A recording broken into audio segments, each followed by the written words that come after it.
Life has a way of testing us when we least expect it.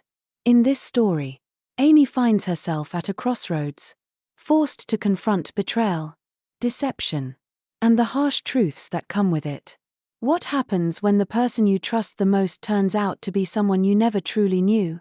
Follow Amy's journey as she discovers strength, resilience, and the courage to let go of what no longer serves her. It's a story of healing, self-discovery, and the power of moving on. Subscribe to our channel to begin today's story. I never imagined that I would be left alone to care for someone else's burdens while my husband went off to enjoy a vacation. But that's exactly what happened when Ethan, my husband, decided to take a trip to Hawaii with his family, leaving me to care for his bedridden sister, Lily. The last few months had been difficult, and I had already started to feel the distance growing between us. But when Ethan announced his plan, I never could have predicted the emotions that would follow. Taking care of Lily is your responsibility while we're away, Ethan had said, his voice cold but decisive. He added, "Don't slack off." The weight of his words lingered in the air long after he'd left. I stood there, stunned by his utter lack of consideration. Why hadn't he asked if I wanted to come along? Why wasn't I even a part of the decision-making? But instead of questioning it further, I accepted his request without saying a word. I wasn't sure what was worse, the thought of spending a week alone with his difficult family or the bitter feeling of being left out of a vacation to a place I had always dreamed of visiting. Lily, his younger sister, was not your average woman. When I first met her, I was told she had suffered from a terrible illness as a child that left her mute and bedridden. I never fully understood the gravity of her condition until I saw her for myself. Her condition wasn't just physical. It was as if the illness had taken her voice and spirit with it. Over the years, she had been cared for by her mother, who seemed to show her little warmth. Her mother's coldness contrasted so starkly with Lily's quiet strength. But it was Lily who I grew to bond with in ways I never imagined possible. As I walked into Lily's room, she lay still on the bed, her face a mix of calm serenity and hidden sorrow. Despite her inability to speak, I had learned her language through sign. It was as though we had always communicated this way. It wasn't much, just simple gestures and shared silences. But it felt like a bond that transcended any need for words. The first time I ever signed to her that we were like best friends who had known each other forever. She smiled widely and signed back, "Yes, let's stay close forever." But my in-laws were another story. They were never supportive of me, especially her mother. From the very beginning, I had felt her eyes on me, constantly watching, constantly critical. It was never anything overtly malicious, just the little things that wore me down. Ethan's mother would criticize how I kept the house or how I took care of Ethan. Nothing I did ever seemed to please her. It was as if she thought that I was a failure in everything I did. And that sentiment echoed in the way she would call Ethan by his childhood nickname. Ethan, as if he were still her little boy. She would complain, "Make sure the laundry's folded neatly, or Ethan will be in a bad mood." On the surface, Ethan appeared to be a thoughtful and caring husband. He was the one who always bought me gifts when I showed interest in something, who took me to dinner when I wasn't feeling well, and who had surprised me with my dream handbag. But I knew something had changed over the past year. His late nights at work, the smell of alcohol that clung to his clothes when he came home, the distance in his eyes. He no longer invited me to visit his parents as often. It was as if he were trying to push me away. His subtle withdrawal left me confused and increasingly isolated. I confronted him one evening when I couldn't hold my emotions back any longer. "Ethan," I asked quietly, "why have you been so distant? You barely talk to me anymore. It feels like you're someone else." He had glared at me, a coldness I wasn't used to. "You're overthinking things," he had said dismissively. When I refused to back down, he finally snapped, "Stop bringing this up. It's not a big deal." But it was a big deal. And deep down, I knew something was wrong. Still, when he announced that we were going to visit his parents' house, Something inside me told me I should go. Maybe it would be a chance to reconnect with him, to re-establish some form of normalcy. But when I asked if I could join him, his response was less than enthusiastic. "Sure," he said, sighing. "I guess it's fine." When we arrived at his parents' home in the small town of Cedarville, I tried to make the best of the situation. I even bought pastries for his mother, hoping they would make up for the tension between us. But the moment she saw them, her face lit up in a smile that was far too forced to be genuine. "Oh, these again," she muttered. Though she reluctantly accepted them, I had learned to expect this, no matter what I did. It was never good enough for her.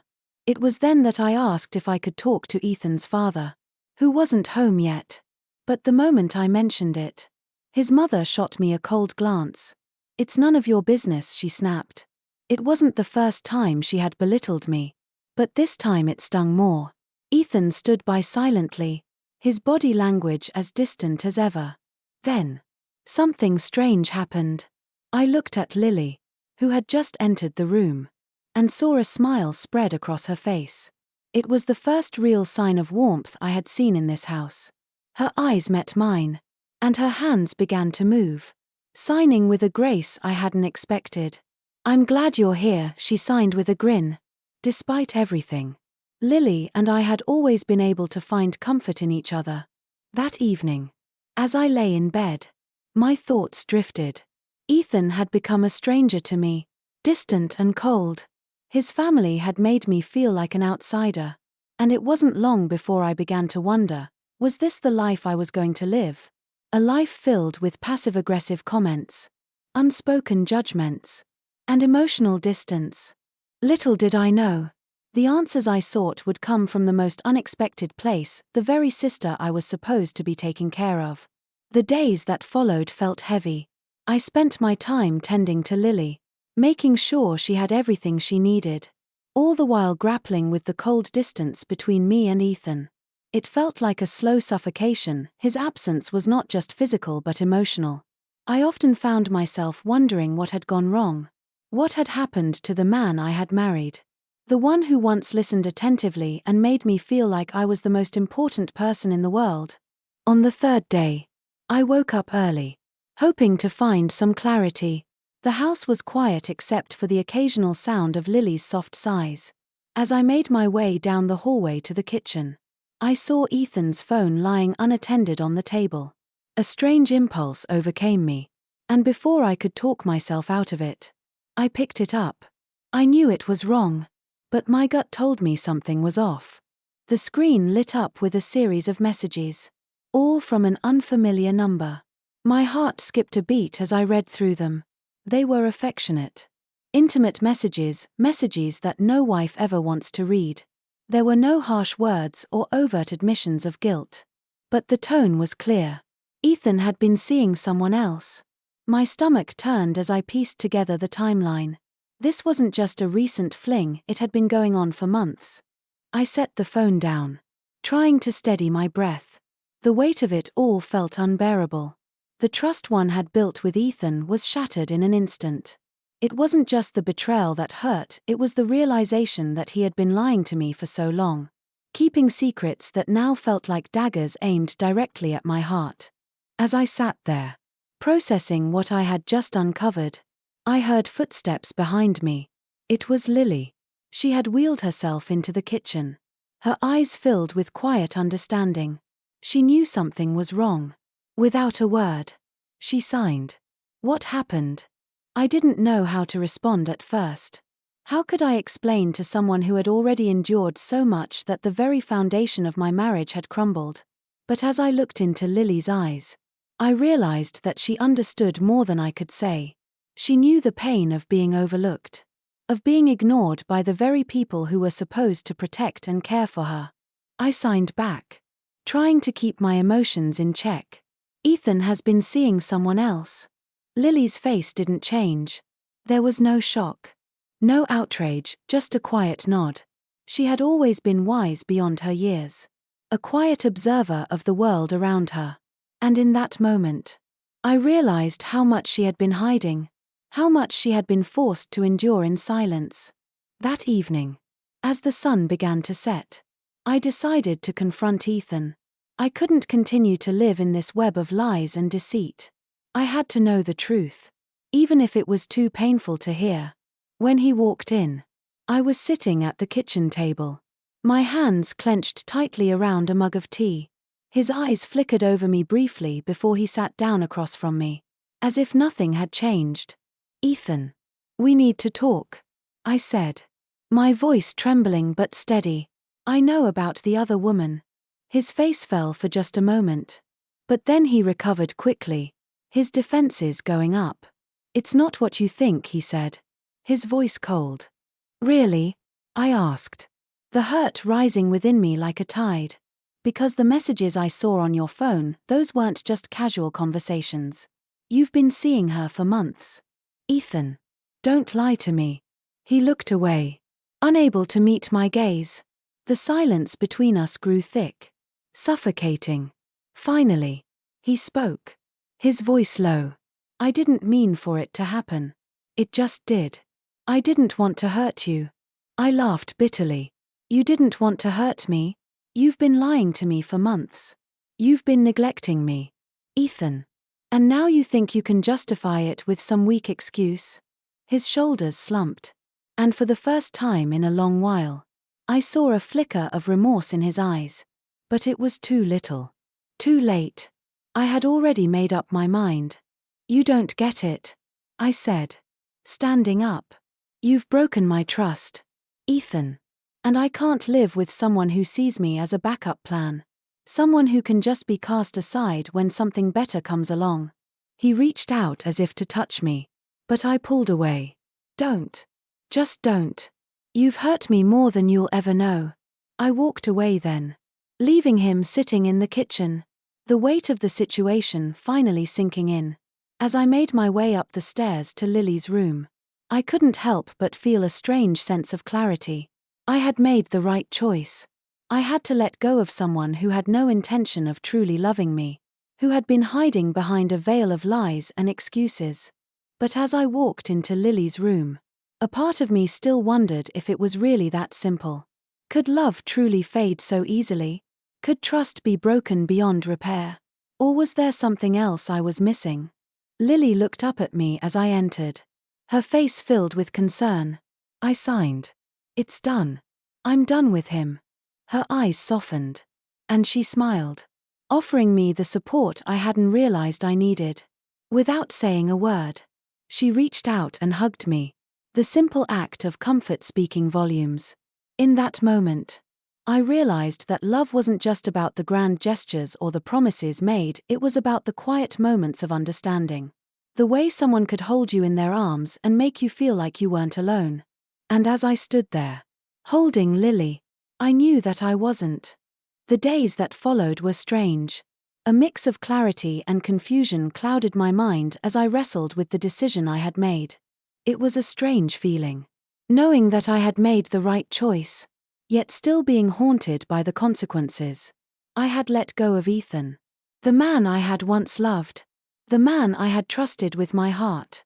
But as much as I tried to reason with myself, the pain still lingered, twisting inside me like a knot that refused to loosen. Lily, ever the silent observer, seemed to understand without words. She knew that I was grappling with emotions too complicated to express. And though she couldn't speak, her presence was comforting. In many ways, she was the one person who understood what I was going through, someone who had lived through a lifetime of neglect, pain, and silence, yet had found the courage to move forward. If she could do it, then so could I. It was on the day that Ethan and his family were scheduled to leave for Hawaii that everything came to a head. I had decided to confront him once and for all. No more avoiding the inevitable. No more hiding behind silence. I was done. I had spent the morning packing my things. There was something cathartic about gathering my belongings, preparing to leave behind the life I had once known. I didn't know what the future held, but I knew that it would be a life without Ethan, without the weight of his lies pressing down on me. As I gathered my last few items, The sound of the doorbell broke the silence. I hesitated for a moment, unsure whether I was ready to face them. But I knew what I had to do. I had to stand up for myself. I had to show Ethan and his family that I wasn't just some woman who would quietly accept their betrayal. I opened the door to find Ethan standing there, his face a mixture of guilt and desperation. Behind him stood his mother, her eyes filled with a strange blend of worry and disdain. The moment they saw me, the air seemed to freeze. It was as if they both knew this conversation was coming. But neither of them was prepared for it. "Amy, we need to talk," Ethan said, his voice shaky. "Please. Don't make this harder than it has to be." I looked at him, my heart pounding in my chest. "Harder than it has to be? Ethan, you've made this harder than I ever thought possible. You've lied to me. You've betrayed me. And you expect me to just move on?" He shifted uncomfortably, his eyes flickering toward his mother for support. "I didn't mean for it to happen. It was a mistake. Amy, I never wanted to hurt you." I shook my head, feeling the anger rise inside me. A mistake. A mistake is forgetting to buy groceries. Ethan, what you did was deliberate. You made a choice to deceive me. And now you want me to just forgive you? His mother, who had been silent until now, spoke up. "Amy, don't be so hard on him. Everyone makes mistakes. You can't just throw away your marriage because of one slip-up." I stared at her, disbelief and anger flooding my senses. One slip-up. This isn't a slip-up. This is months of lies, deceit, and betrayal. I trusted you, Ethan. And you turned that trust into a joke. Ethan stepped forward, his voice pleading. "Amy, please. I'm sorry. I know I messed up. But please. I'm asking you to give me another chance. We can work through this." I could feel my resolve hardening, my heart turning cold. "No, Ethan. I'm done. I'm done with the lies. I'm done with the betrayal. I'm done with you." His face fell as the reality of the situation hit him. For the first time in a long time, I saw a glimpse of the man I had married, the man who had once been kind, attentive, and loving. But that man was gone. In his place was someone I didn't recognize. Someone who had let his own selfish desires cloud his judgment and his respect for me. "I'm sorry," Ethan whispered, his voice barely audible. "I really am." I looked at him, but all I could feel was a cold emptiness. "Sorry doesn't change anything. Ethan, you've made your choices. And now you have to live with the consequences." At that moment, a voice from behind me broke the tension. It was Lily. She had wheeled herself into the room, her presence commanding attention. Without saying a word, she signed, "I'm done with him, too." I glanced at her in surprise. But it was clear she wasn't just talking about Ethan. Lily had made her own decision. She was no longer willing to play the role of the silent, neglected sister. She was taking control of her own life. Just as I was. Ethan stood frozen, unable to say anything more. His mother, too, remained silent, the weight of our words pressing down on her. I knew this was the moment of reckoning, the point of no return. There would be no more second chances, no more excuses. The marriage was over. With a final glance at Ethan, I turned and walked away, heading upstairs to gather the last of my things. I didn't look back. I didn't need to. As I packed my suitcase, I couldn't help but feel a sense of relief. It was as if a heavy weight had been lifted from my shoulders. I was finally free. Free from the lies, the manipulation, and the emotional betrayal. I was free to start over, to rebuild my life. And in that moment, I realized that sometimes, letting go isn't just an act of survival, it's an act of strength. As the days went by, I found myself growing stronger. The weight of Ethan's betrayal had lost its power over me, and for the first time in a long while, I felt at peace. I spent time with Lily, who had become not just my sister-in-law, but my confidant and my ally. Together, We shared quiet moments, finding comfort in the simplicity of our bond. And as time passed, I realized that love wasn't just about the grand gestures or the promises, it was about the quiet moments of understanding, the courage to face the truth, and the strength to let go when necessary. Ethan and his family eventually returned from Hawaii, but the space between us was undeniable. He tried to reach out, apologizing once again, but my heart had already made its decision. The life I had once known with him was gone, and there was no turning back. Instead, I chose to focus on myself, to rebuild my life and rediscover the dreams I had put on hold. Lily and I took a trip together, just the two of us, to a quiet seaside town. It was there, by the water, that I realized how much I had grown. I wasn't the same woman who had walked away from the life I once thought I needed. I had found my voice again, and with it, a sense of purpose that was uniquely my own. The chapter with Ethan had closed, but the next one was just beginning. And this time, I was writing my own story. Don't forget to subscribe to our channel for more inspiring life stories.